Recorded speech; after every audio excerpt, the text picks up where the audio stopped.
boss in this place, and that's me. The HNIC. Good afternoon, everybody. Hey, good afternoon, Brett. Good afternoon. So we are here with our Sunday interview series that I do on behalf of the head nerds in charge, here with Jason Lenox and Jason, say it again for me. Palmatier. I should have rehearsed that a little bit more. I hate getting people's last names wrong because my last name is Hillesheim, and everybody always gets it wrong. Yeah. So welcome, guys. How are you doing? I'm doing good. I'm doing great, man. It's the halfway point of our Kickstarter, and it's been a crazy 2 weeks, and we're gonna have another crazy 2 weeks. So it's very exciting. Yeah, you guys. I'll pop it up right now, but we'll go through it again in a little bit here. Hold on. There we go. Your Kickstarter campaign, exactly 14 days left to go. 169 backers, over $6,000. That's amazing. But I can totally understand why, because I've read 1 through 3. We did a review on them for Indie Comics Dispatch, yes. and you got 5 stars from me, I believe, if I remember correctly, because it is an amazing story. So before we start breaking down Lords of the Cosmos, let's hear a little bit about you guys. Jason Lenox, let's hear your origin story. How did you get to the point of making a comic book? So I had not done art for quite some time after having a ton of training and I think some level of natural ability. And then about around 2010, I kind of got the itch and I started dabbling around with art. And then in 2011, I made a couple spec short stories and I sent them to some publishers, and that went nowhere. And at the time, crowdfunding was sort of a thing. So I launched a Kickstarter and raised some money and printed those spec stories as Ugly Studios Presents #1. And that was my first book. And then, I kept making more and more things. I ran into Jason Palmatier actually at work, and we realized that we are simpatico in that we like a lot of the same things. And I had the Lords of the Cosmos kind of nugget in my head for a while, and I talked to him about helping to bring it together. And then he reached out to another friend of his who's a professional writer as well, Dennis Fallon, and then we started to put the Lords of the Cosmos together around 2015. So like I do Lords of the Cosmos, and when I'm not doing that, I do posters and prints and commission work. And I used to do comic book shows when those were a thing, but I do a lot of stuff. I do dystopian art. I do satanic and occult art. I have some art that's going to be used in the Satanic Temple's Lupercalia cooking show this coming week. So I have a couple different worlds, and I'm working on some art for our public library right now. So misunderstood people are members of the Satanic cult. Exactly. So I do a lot of stuff, but Lords of the Cosmos, started about 6 years ago with just kind of an idea, and then talking to Jason, and then talking to Dennis, and it's grown to 4 issues and a lot of creators. I think we had 23 people work on the last book in some way, shape, or form, from designing the Saturday morning cartoon ad to building the toy for the back cover to graphic design to art to writing. It's exciting. And then Jason and I actually did a co-writing job for issue 4, and I'll let him talk more about that, but we co-wrote Hunger, or The Hunger, right? For issue 4, which is in the Kickstarter right now. So that's kind of my story in a nutshell. Very cool. And Jason Palmatier, right? Yeah, Palmatier. Yes. Palmatier. Yeah. Story. Yeah, it's sort of the same as Jason Lenox, in that like I had started writing a while back, and then I got a job and did all that kind of stuff, and so it got sidelined. And then when I decided I was going to start writing again, but it wasn't really working out because I was working at the time and my job was kind of draining all that kind of creativity out of me. And then I decided to stay home with my kids, do stay-at-home dad stuff, and then I had no energy at all. But then eventually that calmed down, and I got to the point right about the time I met Jason Lenox, where I started writing short stories and books again. My older brother's actually a professional writer who's published by DAW, and so I talked to him about stuff. And so I'd actually just started doing that, and I had a few short stories that I'd written. And so when I ran into Jason, I forget how it happened, but he mentioned something about Mad Max just randomly because, it was like a work kind of thing. So how that came out, I don't know. And so we started talking, and that's when he mentioned a little while later the Lords of the Cosmos stuff. And I had never done any comic writing, and so I'd done a little bit of screenplay stuff with Dennis Fallon, and so after Jason started describing this, I was like, oh, Dennis Fallon would be great for this because Dennis loved He-Man and all that stuff, and I actually like Thundar and some of those other things, but I was more into like Robotech and sort of that early anime stuff. And so I was like, well, I can make up a few characters for that, like Hexlore 7, I think I originally came up with in Lords of the Cosmos. But then when the stuff that Jason wanted to do, I was like, Dennis would just ask Jason if we could bring Dennis on. And that worked out great because Dennis, he went to town on it and designed a lot of the characters. And he's great at just throwing backstories out. And so then that's how I sort of got into comic writing. And I think initially, Jason, you remember we used to write them as scripts, didn't we? I think movie scripts we gave you. Yeah, and then we kind of had to, I think, learn a little bit more about how to do it better. Yeah, I mean, it was really a learning process. And a couple times what happened with the stories is that Dennis and I would write up a story, and Jason Lenox would like some of them, and then, but he would, he'd have an idea. It was very interesting to go from writing straight up screenplays or short stories that's all written to working with somebody who's visual, because Jason would come up, we would bring these ideas up. He would think in his head, and he'd have panels that he'd want to write or draw. And so then he would draw the panels, and then Dennis and I would look at him and we're like, well, that's not what we wrote, but we can fit all that stuff in. And so it all kind of meshed together. And like you said, I think the issues that 1 through 3 and obviously 4 too, you can see the sort of evolution of the story. Whereas in the earlier issues, there was a lot of panels where Jason's drawn stuff and Dennis and I have come up with a story. And by the time we get into issues 2, 3, and 4, the larger story is starting to come in because we sort of learned how to work together as like writer and artist. And then that also rolled into, having the guest artists come in that Jason started to bring in and doing the shorts. I think that's probably one of the most interesting things about the series is that we have all these backstory shorts that we put in there that fill the world in for you. And that's been fun to write because they're, like you said, the one-off things like the Hunger, which is in issue 4, is sort of the origin story for Mordantix, who's the giant acid tank guy who's sort of the spokes monster of the issue 4 campaign. And that was a really good one because Jason came to me and he just said, I have this idea like what I want his origin story to be. He said, can you do something? And so I went and I just wrote up a straight up, I think I did in a comic script right away on that one. Mm-hmm. And then he came back with notes and I changed it and came back with notes. I think we went like 3 or 4 times back and forth until we got the story down the way he wants. So like I've noticed that Jason Lenox and Dennis are really great at like this visual, like this is what they want it to look like. And this is kind of what they want the feeling of the piece to be. And then I'm very like, I need to have it be logical. Like it needs to make sense. You know what I mean? And so that's sort of my pet peeve as a writer. And so then with what they come up with, we were able to take the story and to make, I think it makes sense, satisfies all my check boxes and they always get in the cool factor. You know what I mean? Lennox is always like, it's got to look cool, right? And Dennis is the same thing. I'm like, okay, that's cool, but it's got to make sense. And so it kind of, I think it meshed well, especially with Hunger. Well, go ahead. Am I getting a weird echo on that? Yeah, I'm hearing a weird echo from you. Oh, okay. So I'm echoing for Lennox, and Lennox is echoing. No. Oh, you're echoing too? Huh. Sorry about that. Because I wasn't echoing before. No, you weren't. When we started, you were not. We could, well, if we knew, we could do write notes, subtitling. Yeah, you're better all of a sudden. Is it better now? Yeah, I don't know. Yeah, I think one of the things with Jason and Dennis is that we kind of came together in just kind of a random way. Sometimes I think creatives do, whether it's a band or in this case like a creative project. And like I think we've had to grow together. And I think as the 3 of us creating it, I think the first issue to the 4th issue,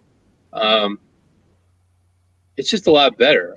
We've gotten better at working together as a team. I think we've gotten better at working with others and being able to integrate more and more people in because, and I said this in other interviews, is that I think one of the strengths of Lords at this point is that it's very easy to integrate new people in, whether it's writers or artists and to bring, bring more people in, and that it's a stronger product because it isn't, well, it just has to be me and that's it. It embraces other people, so it embraces all that creative diversity.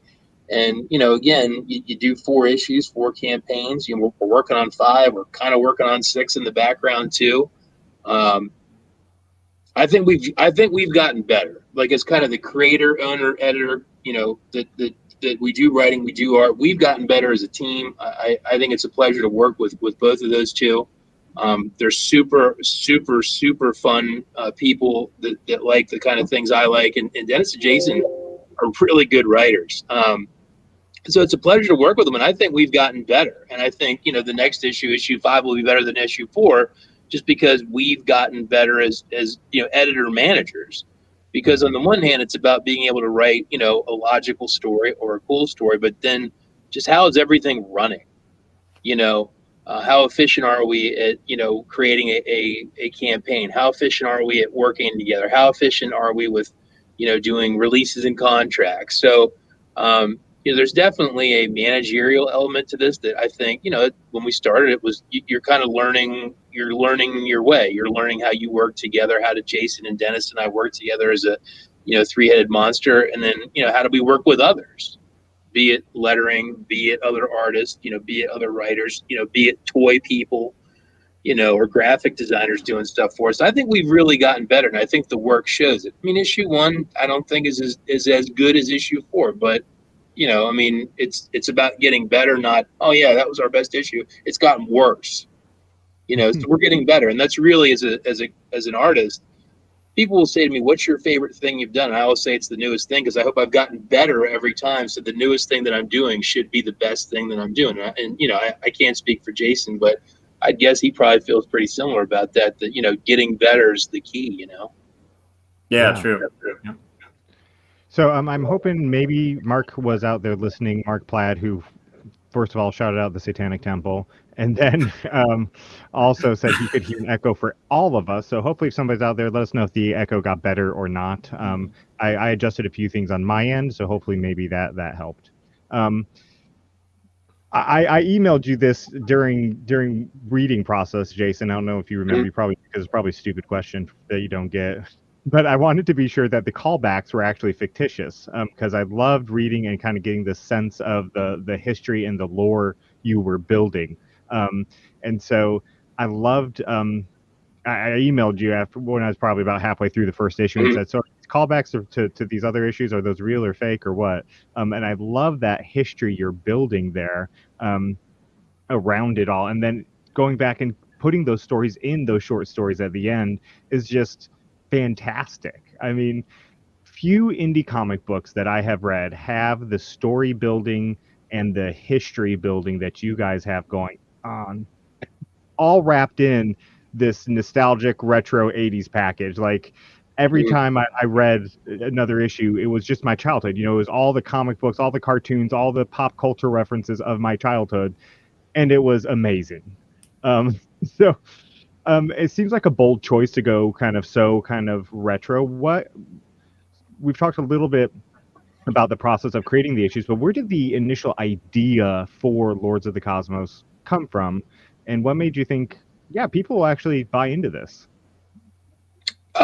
I will address that, because I remember, at least where it started for me, kind of as this idea was that I was at a store doing a signing in York, Pennsylvania, around 2014, I think it was. And I think DC had just put out some He-Man books, and I got one at the store, and I was excited to see a He-Man comic, and I read it, and I thought it was awful. I thought it was one of the worst things I'd ever seen. I thought the art was terrible. I thought it was almost unreadable. And I remember thinking, what would you possess you to put out such a cool concept of these kind of like science fiction barbarians and do such a bad job? Because I think it's a very rich property, to draw. I mean, He-Man is well designed, it's well done, and it's quirky. He-Man, one of the things that blew me away was I watched the Behind the Toys thing on Netflix, and they were talking about, why did they have Battle Cat? They were so cheap that they were like, well, we have this mold from another toy thing that's a different scale, but it would be the right scale if a person was riding on it, like, use it. So they were doing all kinds of stuff just to save money, but now it's become canon. And I think just visually they caught lightning in a bottle. And I remember it upset me because I just thought this is so cool. I remember thinking I wish I could work on Masters of the Universe. And but it's a big public property that you're not just going to waltz in and say, "Hey, I think your book sucks. Can I work on your book?" And I kind of remember thinking, well, it's almost like liking a Western, right? Like you might like Unforgiven or you might dislike it, but there's 1,000 different Westerns. And if you really get to the brass tacks of what Masters of the Universe is, it's a genre piece of, kind of like a science fiction barbarians. Jason had mentioned Thundar, Masters of the Universe, Flash Gordon. A lot of those properties kind of fall into that. A lot of those, Sectars, Warriors of Symbion. There was one of the guys with holograms on their chest. Robotech and Transformers were kind of adjacent to that, kind of more of like a techno manga thing, but they were kind of in that era. You can see it from our logo. We tried to logo everybody up like the Transformers for Lords of the Cosmos. And so I just started bouncing around in my head this idea of kind of these, these heroes and these villains and in this genre.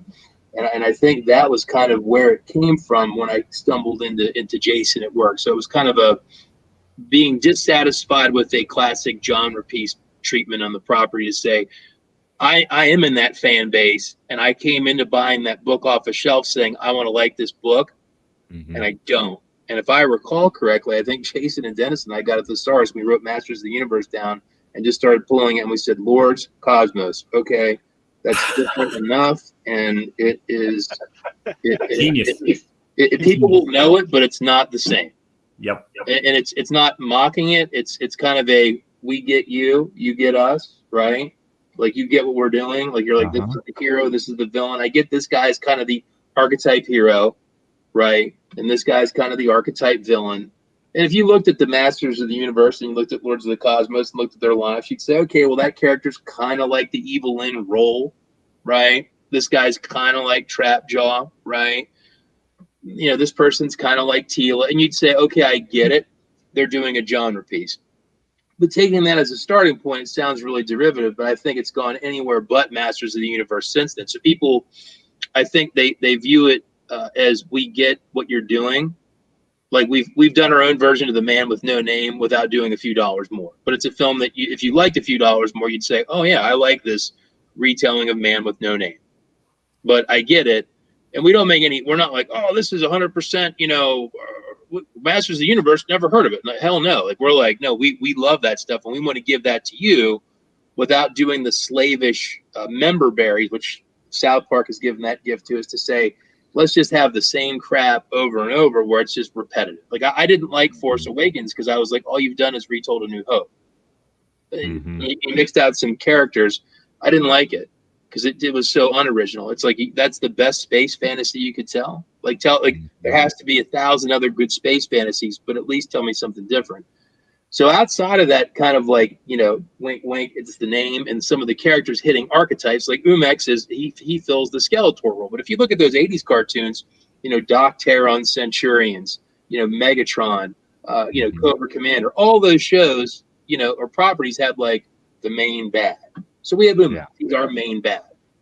And if you are familiar with like that genre, you'd be like, okay, they have a main bad. But we tried to make him as different of a main bad. So you're like, okay, so is this guy like a robot? Is he a zombie? He's got tentacle arms. Like if he was a toy, he'd have these things, But that's where it came from. And then where Dennis and Jason came on, it was like, here's this idea. And then we started to take that nugget, and then we started building characters and kind of just start up. It was a very odd, probably non-traditional way to create it, but it was kind of just like building blocks from the beginning. And I'll just say one last thing, and I want Jason to take a turn here because I don't want to just steamroll and talk over this whole thing because it's great that he's here today, is that the callbacks in the first issue we kind of did is, oh, wouldn't that be funny to have that, right? As kind of a wink, wink, right? Because like you love that in the old Marvel and DC comics, like, oh, you got to go read Scarlet Witch 8 to see why they're doing this in X-Men 14 or whatever. And we started doing that, and then we realized it was a powerful tool to the point where we kind of did it in the first issue. It was just kind of random, right? That we just made it up. Whereas in the fourth issue, the whole book actually starts tying together. where every story links in, and then there's links to the other issues. So like the more we did it, it kind of went from a wink to like, no, actually this is pretty neat, to the point where we actually had to build a small sub story into the main story and give Mordanix a reason to do stuff in the main story, which led to us making Hunger. Yeah. And then when you read the main story, it's like these characters are older and more, they're further down the road. And then they're like, hey, why they hate each other? And then it's like, go read Hunger. And then you're like, oh, well, Hunger's later in the book. And then when you're reading Hunger, that, you know, there's stuff that happens in Hunger that you can see later in the book. So the whole thing like bounces around from issue to story, where we took that as kind of a, you know, haha, to like, it's actually a pretty interesting storytelling tool that lets us skip around narratively to like build stories out where everything in issue 4 works as one collaborative piece, and then it starts calling back to other issues. So it went from kind of a joke to actually a pretty cool tool. And I don't know, maybe even though some of those fake callbacks we'll go back and do to be like, hey, here it is, we made it. I have to do like issue -1 to try to get. Issue 1 has a bunch of them. We had to go negative. But yeah, Jason's right that like when we first did it, it was Jason came up with it. He's like, man, do you remember when you used to have those little callbacks in the comics? And you go, well, that'd be cool. Let's just throw some of those in there. And so he threw the first few in. And then what happened is, you know, I like things to make sense. So when he came up with this idea of like, what if we do a short and it's like the backstory? And I'm like, that makes sense. I like it. You know, it's very logical. And like you said, it started to fill in this. And the other thing it did is it allowed, you know, we've had some guest artists coming in, and we've considered doing like guest writers and stuff. But the callbacks in these shorts allow you to bring in like a guest writer, right? To write a one-off short, because it just, you give them a very encapsulated thing to do. Like, oh, do the backstory for this character, or, you know, say that or whatever. And then you hand that to a writer and say, okay, well, we might need somebody to do this. And you see what they come up with in it. And the cool thing is it only has to tie into the main story canon just like a little bit. You know, you just got to make sure some of the details match up. Otherwise, it can pretty much do what they want. So I think we sort of realize that at the end of this, you know, 4th issue and going on to the 5th issue, I'm surprised my kids haven't run into the room yet. I have 3, and it's eerily quiet. So something they're massing outside the door to see. I don't know what's going on. I'm a little nervous. But you know, but having these one-off things and these short comics really, I think, sets us up in the future to have more guest writers, and we've already had lots of guest artists and stuff. Yeah. So I really think those callbacks have, like Jason said, they've opened up this world. Whereas if you just have, you know, like the Marvel universe stuff trucking along, you know, you can't really write a story in that with main characters and have it fit with having like sort of, you know, one-off people. So I think it's a really cool setup. And also, you know, he mentioned the world as being this sort of Thundar, and I think it's called science fantasy.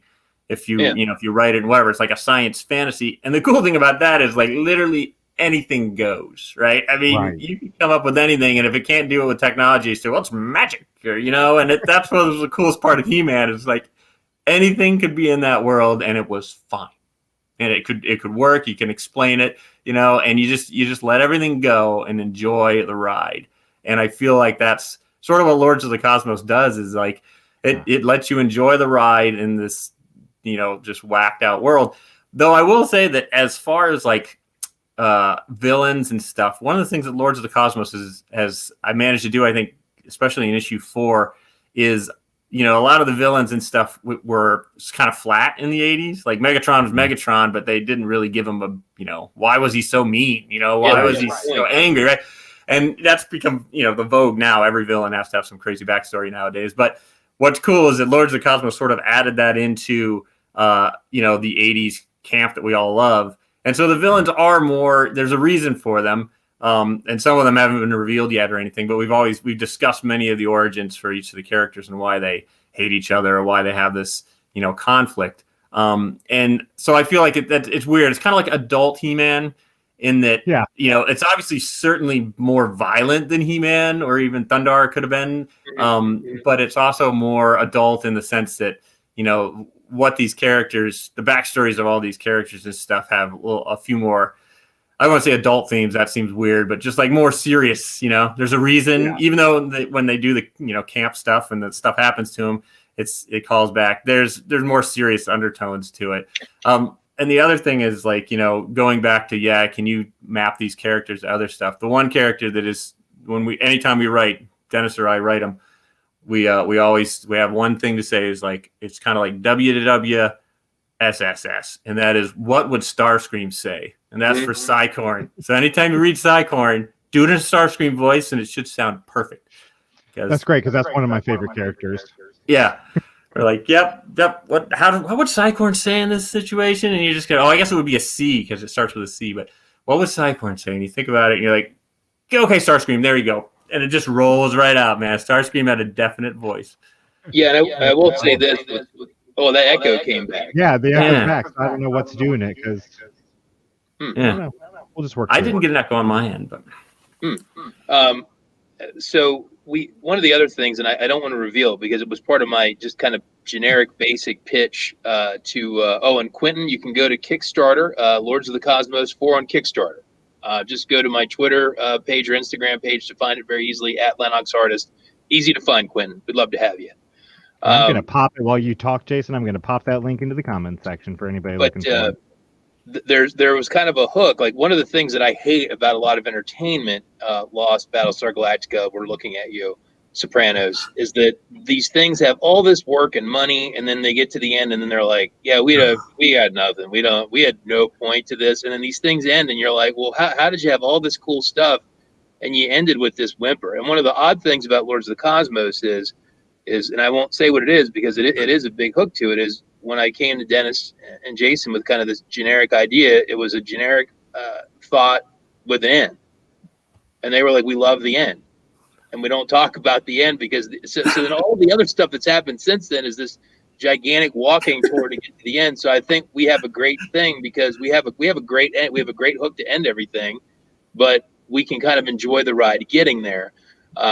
So I tell that to anyone, like there is a point to all this stuff. There is a point to all these characters, and Jason alluded to that. There's stuff we're not revealing yet, and I can't tell that part of the intro story because that's part of the fun that I don't want to be like, oh yeah, and then we had this really good idea because we hated when like a lot of other stuff ends on a stupid note, and then you're like, what, like, how can you have all this stuff and not know where you're going?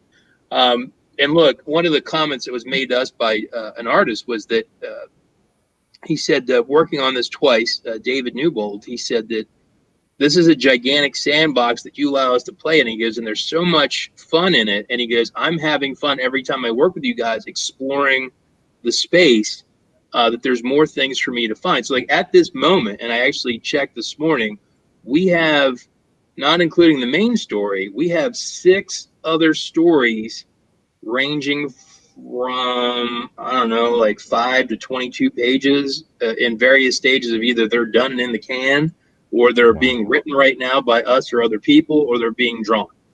So we've got 6 of these sub stories being done.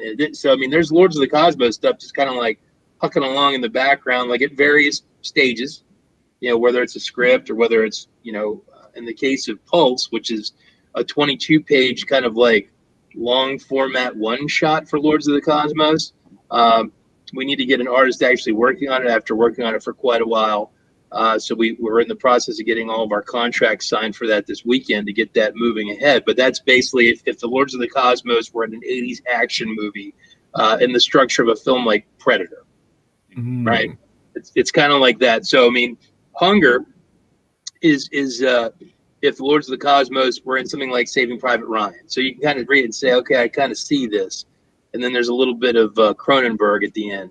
So I mean, like, there's a lot of cool stuff kind of tinkering around, building out that world and fleshing it out and making it bigger and bigger and bigger with more callbacks and more crossovers and everything else. So there's a ton of Lords of the Cosmos stuff just kind of like moving along in the background. Yeah, it's a little difficult too, because sometimes you talk and you're like, what can I say? And like, what can I not say? Right. Because we talked about a whole lot of other things that I can't reveal. So I've got to remember what's in all the previous issues and what's coming out in 4. Well, one thing, and I'll just give a little tidbit about it, is Jason and I co-wrote another story for a character called Green Man that you'll meet in issue 5. And that story is called Red, Yellow, Blue, Green. And he's based on a character or based on a person that I met doing comic book shows that did a lot of work with kids with cancer, and he would come to shows wearing a complete bodysuit of green clothing, head to toe, with a ball cap and a cape. And I was fascinated with this man because he was in his early 30s, late 20s, and he would never. I never saw the guy's face. We went bowling at a convention, had an after hours, and he went and had an 8-foot-long straw to drink through, so he didn't have to show his face. And his girl would come and keep his wallet, and he was very eccentric. And I liked him. I thought he was a cool guy. He would always talk to me, and then I would say, "What's your name?" And he'd be like, "I'm the Green Man." And he passed away. He had some sudden health issue and just passed. And I remember thinking, this guy seems like an actual real superhero because he's doing all this work to dress up, and he was going to hospitals, and he was raising money for kids.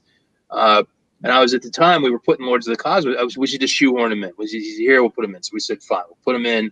And he was put in the original character Bible as a main character. So we've got this guy that doesn't seem to fit in any way, shape, or form with all these, muscled up gun knife characters, etc.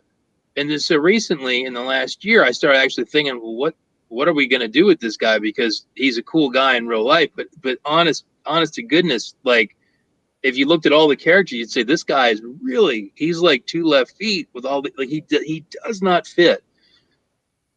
And we kept thinking about it. And then I kind of had a moment thinking about it, and I shared it with Dennis and Jason. And then Jason really kind of took my kind of raw nugget and then built like a real story out of it to say, what if we did this?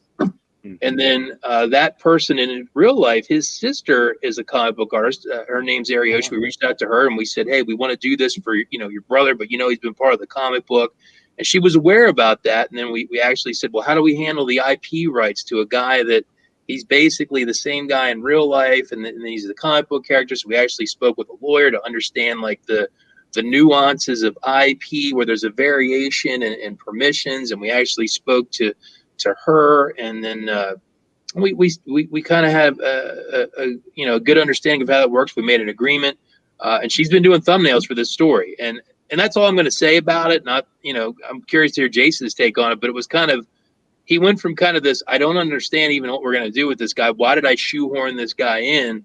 To it turned into whose line is it anyway? And I think we got good enough with Lords of the Cosmos that we were like, you know what, we could take this guy that seemingly has no legitimate, to Jason's point, he likes logical. We found like the most logical spot, and now like I think he's an utterly fascinating character. He may be in issue 5 or 6, but his sister is thumbnailing that now, and it's great. Yeah, Jason, give your take. I think that was an exciting thing that you and I did together. That's really cool. Yeah.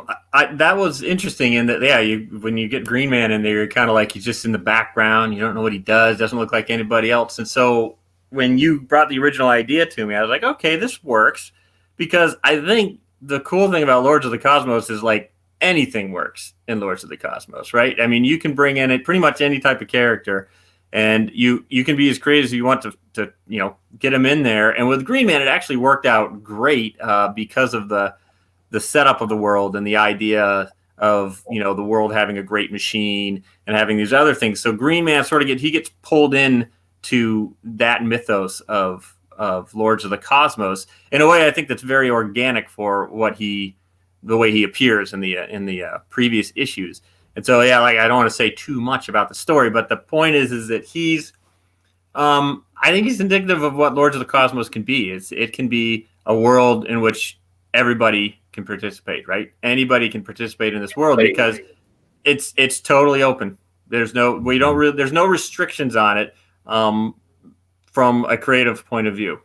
Very similar to He-Man and all these other old ones. There was really no restriction on it. Really, the restriction back then was violence, right? Because back then, or too sexual. You know what I mean? Like revealing. Things had to be. Yeah, and so, but with Lords of the Cosmos, I mean, technically we could go there. There is sort of this level that we have, and really we've changed it a lot for people. If we're dealing with artists and they're like, well, I'm not real cool with that level of gore or whatever. We're like, all right, okay, and we just change it and we tone it down and everything. It's like, I don't care. And so that's the coolest part, is that I think one of the reasons that we love it as these oldster 80s people is that we were like, hey, we can do what we always wanted to see He-Man do in, back then, but could never make it past the censors or anything like that. So I think that's the cool part.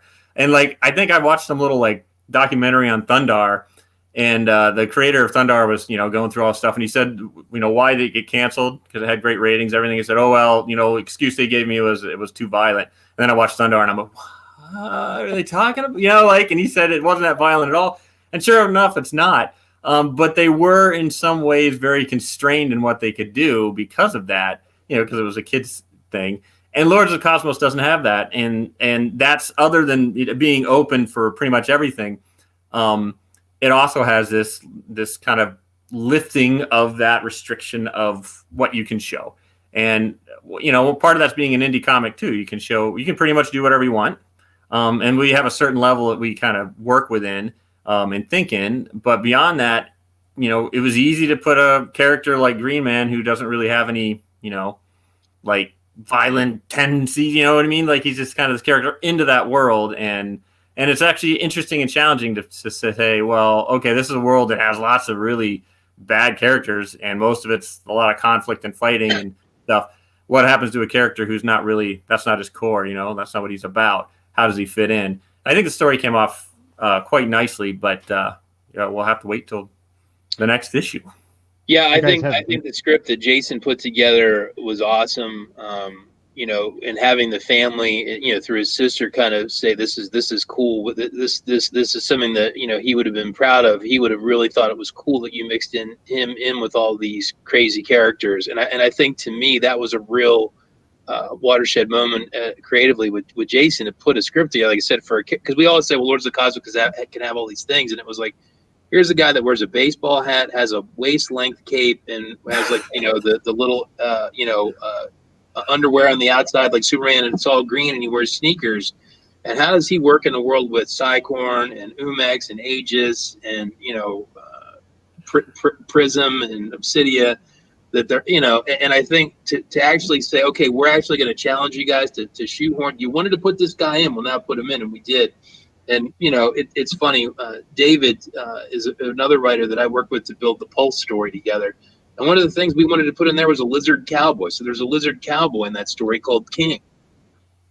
Yeah, because he goes, wow, this is pretty sweet. We can just add this guy in. He makes sense. And I'm like, sure, why not? Like, so there's cyborgs and talking animals and armored soldiers, and there's a lizard cowboy named King. Awesome. And we thought that was cool. And again, kind of going back to that Masters of the Universe Thundar vibe, where it's like, I want to have a lizard cowboy fighting cyborgs. And it's like, okay, fine. Like, it's legit. I mean, He-Man, I think he had a robotic horse. Yeah. Literally a robotic horse, but yet he's running around with like a spear and sword. And you're like, well, if he had the technology to have a robotic animal, right? Why would you fight with like a mace? And it made so little sense that it made sense that you just like. And I think, I don't know if it made sense. I mean, I'm not sure it did. But. Well, I mean, to me, it made sense. But like in Lords of the Cosmos 4, one of the images that's caught people, it's one of the covers, and it's one of the pages we shared, is that the good guys have Iron Shell, who's like a gigantic Godzilla-sized creature, and he appears in this issue as a ship. So they're attacking this beach, and they're shelling the beach, and they have a battleship, like a World War II, like the conning tower and everything, on top of a giant animal. Right there it is, and it's got bat fighters, and their landing ships are cyborg crocodiles that the troops, if you go to the cover, there's mechs and werewolves running out of their mouths with Aegis, like this Greek god, style guy, like leading the way. And you're starting to say that's really out there. You know what I mean? Now, in Pulse, you're going to see Iron Shell be used another way. And oddly enough, so our new stretch goal that we're going to announce Tuesday to everybody is $7,000. So Ariel Celestino is an artist from Los Angeles that is a friend of mine, and he did all the promotional art for this issue. So he and I had a long talk about what was in issue 4, and he was really fascinated with Iron Shell and started spitballing an idea for Iron Shell. So he and I have been talking for months about, at some point, you got to start doing some art for Iron Shell. We want to see what you do with it, because he thought this was really cool. This battleship turtle that, works with other animals that are morphed into warplanes and warships. And thank you, Wilson.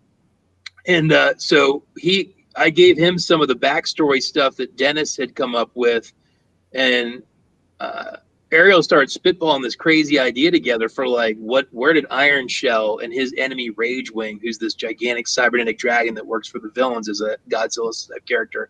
So he's been spitballing this crazy idea together for that. But the exciting thing is if we hit $7,000, he's going to do a print, which we might make into another variant cover, but everyone will get a print. So we're going to get to see Ariel, hopefully at 7,000, do some Iron Shell art. So, I mean, to me, that's the kind of the level of crazy where it's like you have, crocodile, ships. And one of the odd parts about that is Alex J is the artist that did that variant cover. Alex J is incredibly intelligent and creative, and asked me, so Jason, where will the soldiers come out of these crocodile landing ships you're describing? And I'm like, well, I don't know, like a box in the back. And Alex said, that seems so lame. Why wouldn't they come out the mouth? That's more exciting. And it actually, I was like, well, I was resisting it. I was like, that's too different. And Alex pushed me to say, no, you got to be different. You got to, and it's a killer piece of art there where it's like, there's mechs, and there's one of the backers became a guy like on a flying board with a police baton. There's spider mechs in there where, to me, that image really sums up what Lords of the Cosmos is all about. It's familiar, but it's like, that's really getting, it's very, again, robot horse with a guy with a mace. Like, right. They have a turtle with a conning tower with guns and everything else. So, I'm excited to see Ariel play with it. Yeah, Mark on Facebook says combining pre-industrial weaponry with future tech is a good way to combine people's interest in sci-fi and Jungian archetypes that Joseph Campbell covered in The Hero of a Thousand Faces, is what George Lucas tapped into with Star Wars. Very good observation, Mark. Can I say something about that comment? I think one of the things that people loved about Star Wars from Empire Strikes Back was those AT-AT walkers. People just thought that was one of the cool. I mean, everyone thought it was cool. If you actually think about it, it has to be the stupidest idea ever for a weapon. Yeah, it doesn't really. It's shoot it from orbit. Shoot it. It's idiotic. But you know what? Visually, like the cool factor, right? Like, it's so cool, and it taps into this primal. Like, is it an elephant? Right. Is it a gigantic animal? And to that comment, which was very thoughtful, like, yeah, Lucas did tap into that because, again, AT-AT walkers, it doesn't make. I mean, what if it just slipped and fell, or the Earth? Yeah. But how do the troopers get out of it? They're like 150 feet in the air. Like, how do you? They don't do that. Does it squat down and sit? But again, I think when we did that image, like, to me, that's what Lords of the Cosmos is about: is giving people something that is like, wow, that really stuck with me. And again, I think the Iron Shell appearance shelling that beach was a really cool thought that we'd kind of put together. And I hope we can keep giving people more moments like that. And I think, again, the more we work together and the more people give us their thoughts and energy and ideas, that it helps us to say what would be the next thing that would be like, that would really push Lords of the Cosmos a little further, which, again, I think the diversity and all the people we've worked with is a huge strength, because people have come to us and thrown little ideas as they work with us. And we're like, look, I think I have good ideas. I think Jason and Dennis have really great ideas.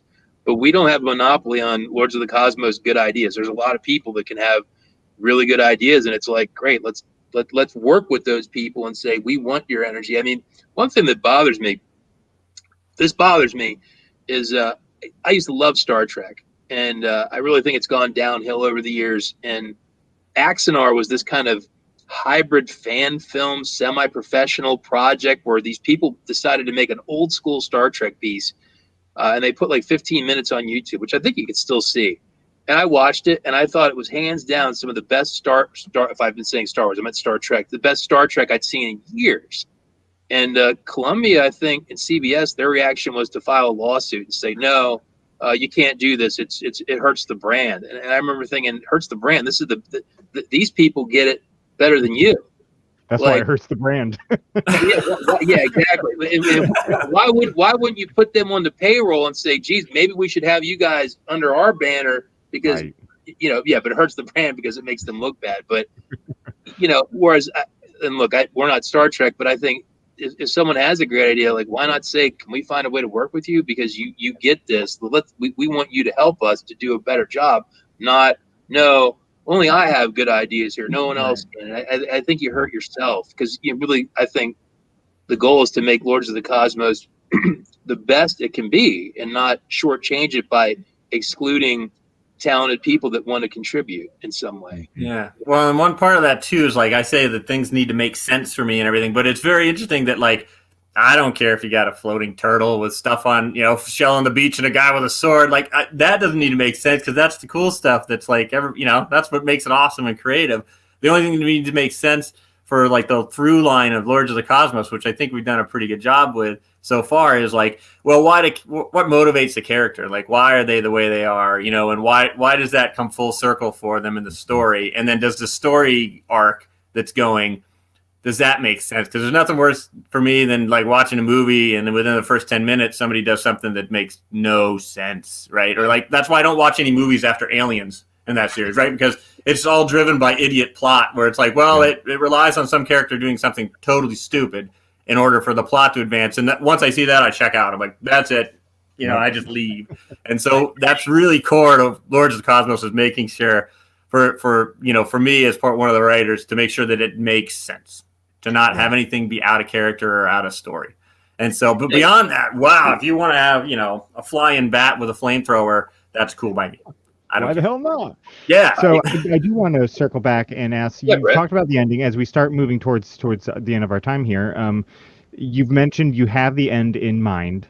How many issues are we going to see? You have issue 4 currently on Kickstarter. You've done a cover reveal for issue 5. How many issues do you see this being? I'm going to. I think we have different ideas. So there's a main storyline that's been going through that I've been drawing right through issue 4. Yeah. I believe that storyline is going to wrap with a big smash pow ending at issue 7. And I think that's going to be like a collectible arc. Maybe we'll do a trade paperback with all the stuff in it. And at that point, we could end it. We could keep going. I may not be doing the main story. It may be that someone else will take the reins and I'll do side stories. But I think the storyline you're reading now, right, which Answered the Call is part 4, I see that going 7 issues. So 3 more, right? And at 7, you'll say, okay, you've introduced me to Lords of the Cosmos, and we've had a complete story arc from A to Z that had a start, a middle, and an end. I think because Lords of the Cosmos is like modular construction, it could be that at that time, maybe I need to take a step back and do less art, more managing, and say, hey, I'm going to do maybe a cover or 2 and like a 5 or 6 page short. And we're going to bring in maybe a more workhorse guy that can get more done than me on a new main story. Right. Yeah. That's the beauty of it. So I think the arc we're in now is 7. I see it going 7. But I could see, here's the thing. I like Lords of the Cosmos a lot. I think it's really cool. It isn't like, oh, I hate doing this. It's just like, I love all the people we work with. Like I love chit-chatting with Jason and Dennis. I love all the people we work with. They're all friends. They're all really cool, creative people. It's a pleasure to make these books. It's a pleasure to get the fan feedback. It's a pleasure to read the books. I've read issue 4 too many times, and I still think it's good. And again, you read it over and over and over, it kind of loses the zest. But I think the readers, I can't wait to get their reaction because we're trying to keep a lot of it back so we don't spoil it for them. But I think Lords of the Cosmos, as long as Dennis and Jason and I just dig it, it may be that we become more creative overseers, and it keeps going with more and more people saying, I like this concept, right? Can I contribute? And we're there, contributing, but kind of making sure that it stays on brand to say like, no, it's not a rom-com, right? I mean, it's still science fiction, barbarian, cyborg, talking cats. But I think Lords of the Cosmos could roll for a long time because it was built that way. And I'd like to give us more credit, but we kind of stumbled into a good idea. It happened that way. That if Jason said, man, guys, I can't work it all in the next issue, like that would be a blow to us, but it isn't like, well, we're done. We can't. Right. Like we could bring in other people to do work. So no one is that important that I mean, if all 3 of us quit, I think that would stop it. But I think we could lose 2 of the 3 of us. I mean, if I stopped, I think Dennis and Jason could keep making it going because they could bring in other artists. Right. Yeah. Mm-hmm. Yeah, you just need one person to make sure that it, stays as it is, but within that very loose framework. Just make sure that essentially it's quality of storytelling and quality of world is essentially what you need to maintain. And as long as you do that, then who's creating those stories or building that world out doesn't really matter. Yeah. So once this Kickstarter is over, I need to focus on doing a few more pages for issue 5 to kind of fill out some things we've discussed that came up from issue 4. And then after that, I need to turn my attention to getting that put together. And then I need to really sit down with Jason and Dennis and really kind of say, we got to wrap this storyline up with issue 6 and 7. And I have some rough ideas and a couple of random visuals, but it needs that writerly focus to say, okay, you had a vision and you saw a panel, Jason. What does that actually look like? And put it together so it works. And then we'll draw it and put it together. And like I said, we've got a ton of stuff being done on the side for like extra story. So there's stuff being made. So I think 7 to complete this big arc that introduces the reader to say, hey, this is Lords of the Cosmos. And then I think at that point, we still have a bigger ending we want to get to. And I think eventually we'll get there. But, how long that'll take, don't know. I don't know. I don't feel some need that we have to finish it so long. So, Jason, what's your take? I'm giving you my take. What's your take? Yeah, I kind of feel the same way. It's got I do want to get the final, like the big story out at some point, because that's really, as the storyteller, you want it to end. And I think, like Jason said, it has a really good ending. So to miss out on that ending, I think would be, be a bummer. But so once that's out, though, I don't think that ending precludes anything, because we've got thousands of years of history and all this other stuff you can build out in shorts. And of course, every ending is just another beginning. And so there is stuff that could go beyond that within the Lord's universe, or what, somebody could come up with whatever's next in it, based on that ending. So, yeah. That's really cool. So, last question before we wrap up, and then you guys can tell everybody where to follow you, how to back, all that good stuff. If you could give advice to because you guys have done this well, and I know you said it kind of just happened, you didn't plan it, but you have a great storyline going. You've tied in so many cool aspects to it. If you could give somebody one piece of advice, both of you, as to who's wanting to make their first indie comic, what piece of advice would that be? What's been the hardest, or what did you wish you knew at the beginning that you know now? I'll let you go first. I went first last time. You answer that one first. I think I'm not an artist. And so, but what I've just seen from doing Lords of the Cosmos so far is that you just need to get started. I think from the writing perspective, I write mostly short stories and like books and stuff like that. And I just remember in the very beginning, I'd have these great ideas, and then I would go and try to write them.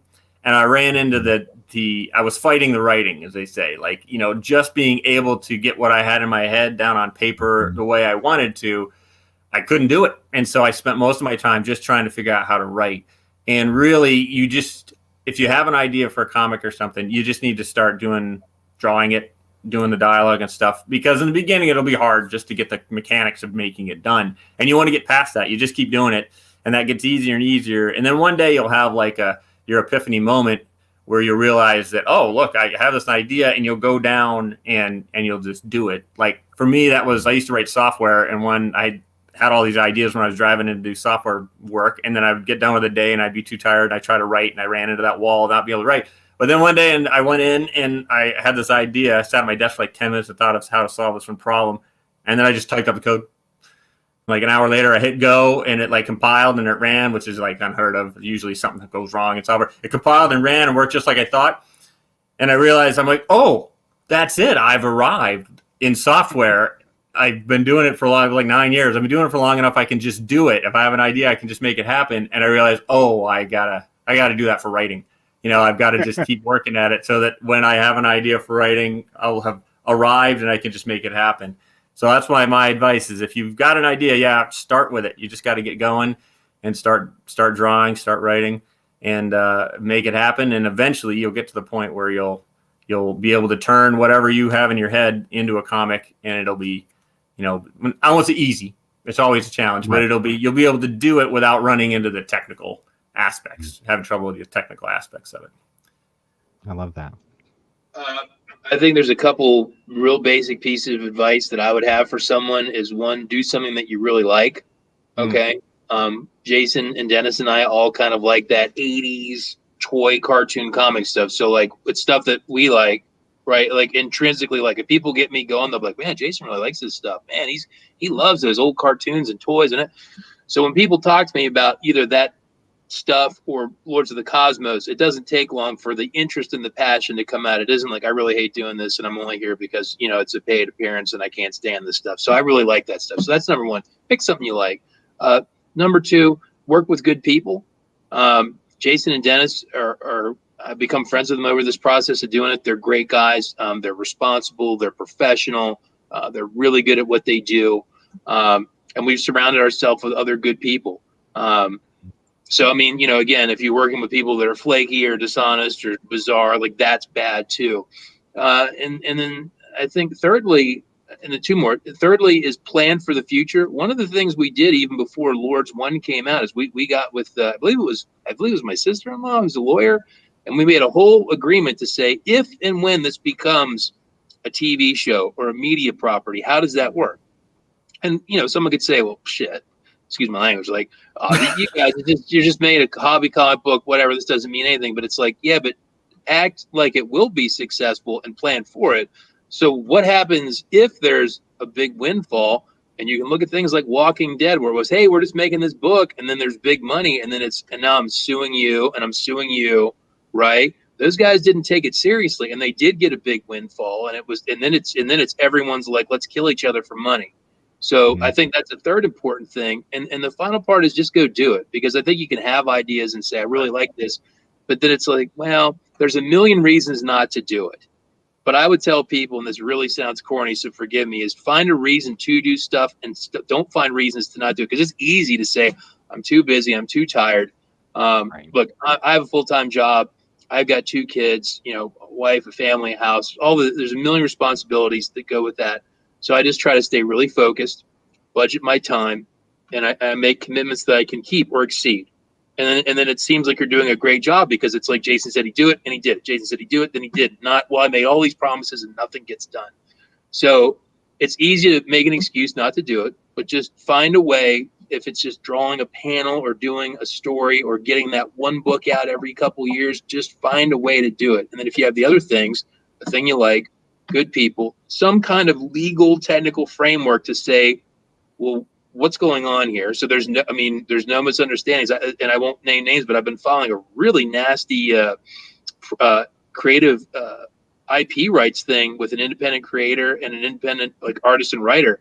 We're lawyers and everything else, and it's all this, well, I had this thing written here and you said this, and it's playing out in some of the groups that I watch on Facebook. I'm lurking and I'm watching it, and I've actually thought about Dennis and Jason, because I thought, my God, like the time you take to say, let's just figure this out now. I mean, I could show you privately. I don't want to name names, but it's nasty. It's been going on the last 2 weeks, and it's just it's horrific to me to see that, because it's like, why didn't you take a little bit of money and a couple hours when you started and say, hey, who actually owns this?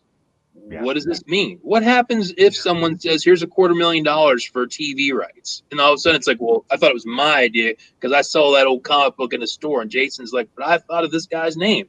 Right. And now when there's a lot of money, it's like, but I thought me. So I think, and that's one that people may not think of. And I'll share that thing with both of you guys, because it's nasty. And I'm like a rubbernecker. I can't stop watching it because it is not stopping. It's a train wreck, and I can't stop watching it. But I think if you do those 4 things and have fun with it, which is kind of going back to the first one, you can do whatever you want. I think Lords of the Cosmos has been a blessing to me personally, professionally. It's like having one of the coolest things, under your, purvey. So I think it's awesome. And, if people can hear that from me and say, okay, if this guy thinks his own thing's awesome, check it out. It's for a couple bucks to get a book in the Kickstarter. You should. So there's my thoughts to anyone. Go follow those 4 rules, and you can go do whatever you want. That's awesome. I'm going to pop your Kickstarter up here again. Tell them again how they can find you. Of course, they can search Kickstarter Lords of the Cosmos, or how else can they find and follow each of you? So on Facebook, I'm Jason Lenox Illustrator on Facebook. If you're feeling really risky, you can try to find my personal page and then watch me post memes and stupid news articles all the time. It's a pretty fun follow if you're my friend on Facebook. On Instagram and Twitter, I'm at Lenox Artist. On Etsy, I'm Lenox Art Emporium. If you want to find the Kickstarter, just Google Lords of the Cosmos for Kickstarter, or come to my Instagram. There's a million posts about it. Come to my come to my Facebook art page, or come to my Twitter page. It's all pinned to the top. So any of those places, it's easy to find it. So just Twitter, Instagram, Facebook. Those are the ones that I try to keep pretty darn up to date. Nice. And we're going to be having a $7,000 stretch goal announced with Ariel Celestino doing original art on Tuesday. So the people that aren't listening to this show and getting the inside scoop, you'll find out on Tuesday after I get home from work. That's awesome. Yeah, and for me, I don't really have much of a social media presence. I do have a few short stories published through my brother's small press, Zombies Needs Brains, and you can get those on Amazon. Just search for Zombies Needs Brains. And I think most of my stories are called out as one of the authors because they're anthologies, so they're collections of sci-fi and fantasy short stories. So yeah, you can check those out on Amazon, or I think you can get them on Kindle and any of the EPUB things. You see, Palm is different than most people. There's a lot of people that aren't really good at what they do, but they're very into like, look where I am. Palm's like low key. He's like really talented, but like he's not into being like me. So he's kind of like Jimmy Chitwood, I think his name was, from Hoosiers, where it's like, who's that guy that's really good at basketball behind a barn that no one's watching? So he's kind of like that. So oftentimes I kind of feel like it was just some kind of bizarre act of fate that I even met Jason, because he's really kind of off the radar. But we forget in this Instagram, Twitter, how many followers does he have? It's like, there can be people that have a lot of followers and are talented. There can be people that have a lot of followers that are a joke. And again, where it's like people like Jason, where it's like, this guy's super talented, but like he's kind of off the radar. And there's a handful of artists that I follow on social media that have like 100 followers that are like freaking awesome, and I'm just like, okay, like so I need to say that, because Jason is a little bit, he's not like some, hey, I'm at Palm the writer blah. He's a little bit off the radar, but that's cool. That's who he is. He doesn't have that need for a lot of attention. He's just really good. Yeah, I had to ask you how to repost the link for the Kickstarter. Yeah. Remember that on Facebook? Like on Facebook, how do I just copy the link in there? Like, how do we do that? No, my poor wife is like, my God, she's like, how many of these things are you doing? Because I put all these things in her calendar so she knows what I'm up to if she needs me. And I'm like, she's like, how many of these do you have? Like, 11 in the next 10 days. And Jason's like, how do we share a link on the Facebook? So I had to, but that's who he is. That's part of his charm. But he's just really good. And here's my whole thing. He doesn't need to be a social media star. He's just good. Go ahead. I'm sorry, Brett. No, I was just saying it takes a team, I mean, it takes different types to make it all happen. And so you guys are that team. Right on. Gentlemen, thank you so much for joining us today. I've dropped the link in the chat. If you're watching this during or after the fact, click on that, go to the Kickstarter campaign. You can back it right now for the next 14 days. As Jason said, there's going to be a $7,000 stretch goal announced on Tuesday. Did I make that up? Tuesday? Yes, sir. So go back in now.